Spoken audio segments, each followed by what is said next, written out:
Hello guys and guys, IBPS clerk prelims 3-4 நடந்து முடிஞ்சிருச்சு. எல்லா ஷிஃப்ட்டுமே நடந்து முடிஞ்சிருச்சு. இது உங்களுக்கான good attempt plus பாத்தீங்க அப்படின்னா expected cut off கான வீடியோ தான். ஸோ வீடியோக்குள்ள போகிறதுக்கு முன்னாடி உங்களுக்கு ஏதாவது வீடியோ கோர்ஸ் வேணும் அப்படின்னா கண்டிஷனல் லாஜிக்ஸ் ஆப்பில் இருக்க யூஸ் பண்ணிக்கோங்க. ஸோ ஃபஸ்ட்டு பார்த்தீங்க அப்படின்னா குட் அட்டெம்ப்ட்ஸ் 62க்கு மேலே போட்டிருக்கேன். அக்யூரசி 100% மெயின்டைன் பண்ணியிருக்கேன்னா தயவு செஞ்சு you can go for it. மெயின்ஸ்க்கு நீங்கள் உட்காந்து படிக்க ஆரம்பிச்சிருங்க.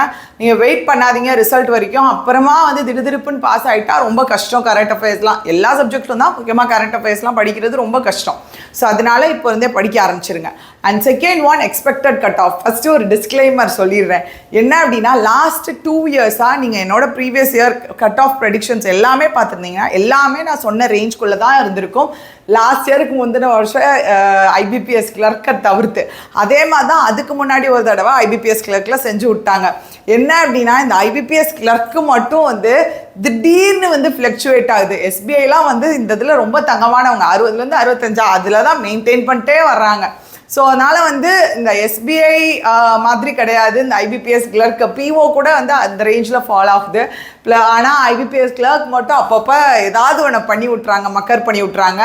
ஆனால் லாஸ்ட் இயருக்கும் இந்த இயருக்கும் கம்பேர் பண்ணுறோம் அப்படின்னா இனிஷியல் வேகன்சிஸில் டபுள் த டைம் இருக்குது. அண்ட் அதே மாதிரி பார்த்தீங்க அப்படின்னா இப்போ 65 லாஸ்ட் இயர் கட் ஆஃப் அப்படின்னா கண்டிப்பாக ஒரு 66 +or-2க்குள்ளே வர வாய்ப்பு இருக்குது. பட் எந்த ஒரு குளறுபடியும் இல்லாமல் கரெக்டாக வந்துச்சு அப்படின்னா 66 +or-2 தான் வர வாய்ப்பு இருக்குது. ஸோ தயவு செஞ்சு மெயின்ஸ்க்கு படிக்க ஆரம்பிச்சிருங்க. அண்ட் நம்மளோட இங்கிலீஷ் செக்ஷன் பார்த்தீங்க அப்படின்னா கம்மிங் டியூஸ்டே செப்டம்பர் 3 அன்னைக்கு வந்து உங்களுக்கு வந்துடும். ஸோ மிஸ் பண்ணாதீங்க. மெயின்ஸ் பயங்கர தரமாக இருக்குது. இந்த டைம் கொண்டு வர class error spotting versus vocabulary. அதனால் கண்டிப்பாக கம்மிங் டியூஸ்டே வந்துருங்க. அதுக்கான லிங்க் கூட நான் அட்டாச் பண்ணுறேன் கீழே காமெண்ட் பாக்ஸில். அண்ட் உங்களோட அட்டெம்ப்ட் என்ன அப்படின்றதையும் காமெண்ட் பாக்ஸில் போடுங்க. ஸோ மற்றவங்க பார்த்து மனசை தேர்த்திக்குவாங்க கொஞ்சம். ஸோ மெயின்ஸ்க்கு நல்லா படிக்க ஆரம்பிங்க மக்களே.